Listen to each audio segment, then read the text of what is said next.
श्रीगुरुभ्यो नमः। हरिः ओं श्रीगणेशाय नमः। श्रीमात्रे नमः। ओं सर्वोत्तुंगायै नमः। श्रीमद्देवी भागवत महापुराण मूलपारायणं स्कंदं 1 ओं नमः चण्डिकायै सूत उवाच तां वीक्ष्य बलिनो ब्रह्मा तदोपायेन चिन्तयत् सामदानविदातीं च युद्धान्तान् सर्वतन्त्रवित् न जानेऽहं बलं नूनं मेतयोर्वात् यथा ततम् अज्ञाते तु बले कामं नैव युद्धं प्रशिष्यते स्तुतिं करोमि चेदद्य दुष्टयोर्मदमत्तयोः प्रकाशितं भवेन्नूनं निर्बलत्वं मया स्वयम्।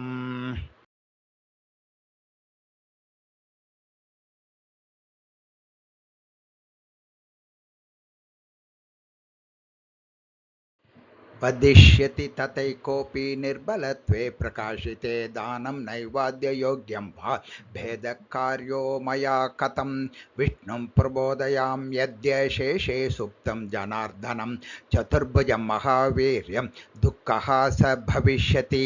इति संचिन्त्य मनसा पद्मनालगतोऽब्जजः जगाम शरणं विष्णुं मनसा दुःखनाशकं तुष्टावबोधनार्थं तं शुभैः सम्बोधनैर्हरिं नारायणं जगन्नाथं निस्पन्दं योगनिद्रया ब्रह्म उवाच दीननाथ हरे विष्णो वामनोत्तिष्ठ माधव भक्तार्तिहृद् ऋषिकेश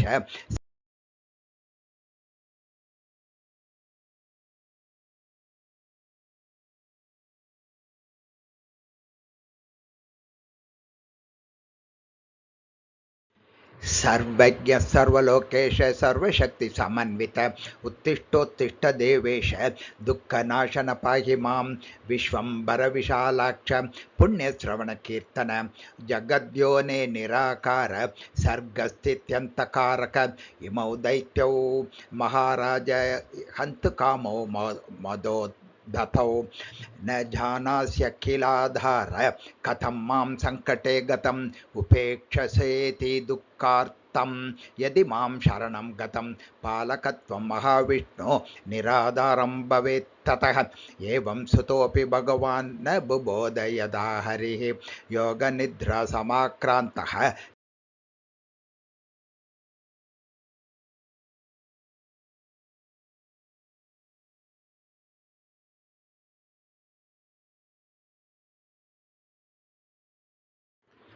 हन्तकामा उभौ प्राप्तौ दानवो मदगर्वितौ किं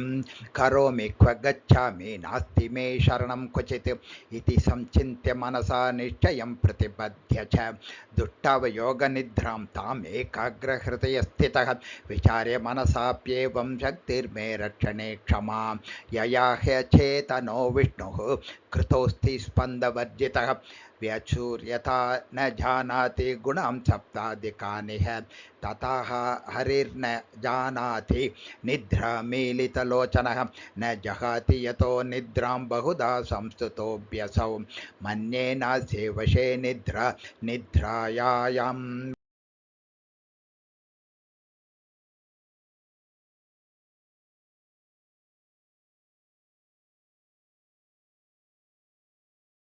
सिन्धुजायापि वशे यया स्वामी वशीकृतः नूनं जगदिदं सर्वं भगवत्या वशीकृतम् अहं विष्णुस्तथा शम्भुः सावित्री च रमाप्युमा सर्वे वयं वशे यस्या नात्र किञ्चिद्विचारणा हरिरप्यवशस्येते यथान्यप्राकृतो जनः यया विभूतका वार्ता किलान्येषां महात्मनां सैव्यत्ययोगनिद्रां वै यया मुक्तो जनार्दनः कटयिष्यति युद्धे च वासुदेवः सनातनः इति कृत्वा मतिं ब्रह्मा पद्मानाळति तदा दुष्टावयोगनिद्रां तां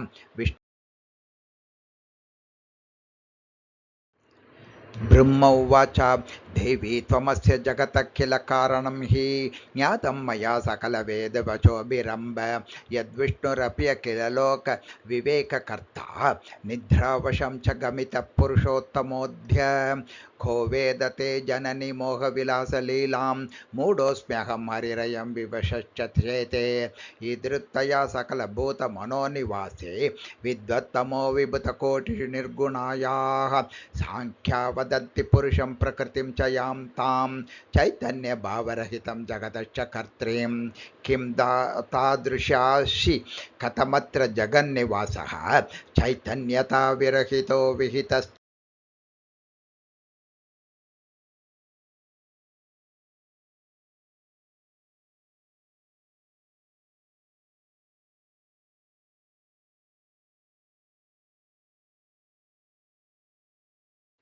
बुद्धिर्हि बोधकरणा जगतां सदा त्वं श्रीश्चासि देवि सततं सुखदा सुराणां कीर्तिस्तथा मदिधृति किल कान्तिरेव श्रद्धारतिश्च सकलेषु जनेषु मातः नातः परं किल वितर्कशतैः प्रमाणं प्राप्तं मया यदिह दुःखगतिं गतेन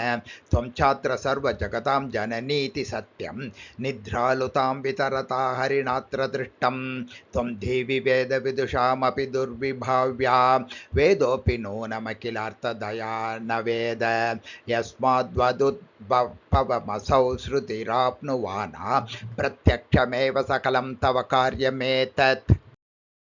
कस्ते चरित्रमखिलं भुवि वेदधीमान् नाहं हरिर्ना च भवो न सुरास्तदान्ये ज्ञातुं क्षमाश्च मुनयो न ममात्मजाश्च दुर्वाच एव महिमा तव सर्वलोके यज्ञेषु देवि यति नाम न ते वदन्ति स्वाहेति वेदविदुषो हवने कृतेऽपि न प्राप्नुवन्ति सततं मघभागधेयं देवास्त्वमेव विभूतेष्वपि वृद्धिदासि त्राता वयं भगवती प्रथमं त्वया वै देवारिसम्भव भयात् अधुना तथैव भीतोऽस्मि देवि वरदे शरणं गतोऽस्मि घोरं निरीक्ष्य मधुना सह कैटभं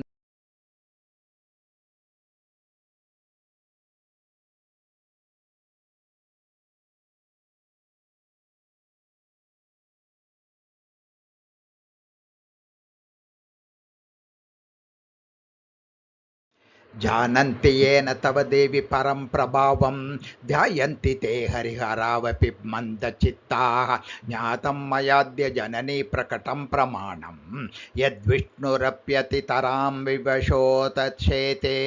सिन्धूद्भवापि न हरिं प्रतिबोधितुं वै शक्तापतिं तव वशानुगमद्य शक्त्या मन्ये त्वया भगवती प्रभवं रमापि प्रस्वापिता न बुबुधे विवशीकृतेन धन्यास्त एव भुवि भक्तिपरास्तवाग्रौ त्यक्त्वान् यदेव भजनं त्वयि लीनभावाः कुर्वन्ति देवि भजनं सकलं निकामम्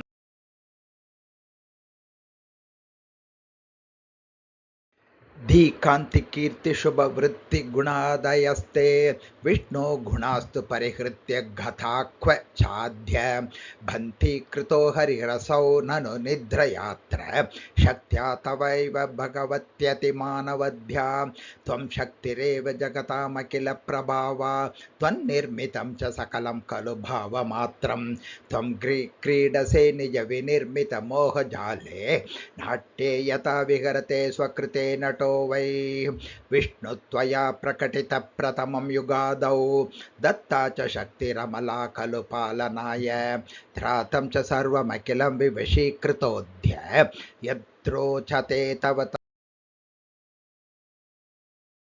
सृष्ट्वात्र मां भगवती प्रविनाशितुं चेन्नेचास्ति ते कुरु दयां परिहृत्य मौनं कस्मादिमौ प्रकटितौ किल कालरूपौ यद्वा भवानि हसितुं दुःखिमिच्छसे मां ज्ञातं मया तव विचेष्टितमद्भुतं वै कृत्वा किलं जगदिदं रमसे स्वतन्त्रा लीनं करोषि सकलं किल मां तथैव हन्तुं त्वमिच्छसि भवानि किमत्र चित्रं कामं कुरुष्व वद मध्यममैव मातः दुःखं न मे मरणजं जगदम्बिकेऽत्र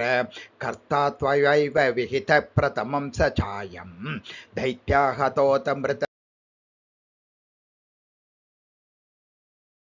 उत्तिष्ठ देवि कुरु रूपमिहाद्भुतं त्वं मां वात्विमौ जहियते चसि बाललीले नो चेत् प्रबोधय हरिं निहनेति मौव्यस्त्वसाध्यमेतदखिलं किल कार्यजातं सूत उवाच एवं स्तुता तदा देवी तामसी तत्र वेदसा निःसृत्य हरिदेहात्तु संस्थिता पार्श्वतस्तदा त्यक्त्वाङ्गानि च सर्वाणि विष्णोरतलतेजसः निर्गता योगनिद्रासा नाशाय च तयोस्तदा विस्पन्दित शरीरोऽसौ यदा जातो जनार्दनः दाता परमिकां प्राप्तो मुदं दृष्ट्वा हरिं ततः इति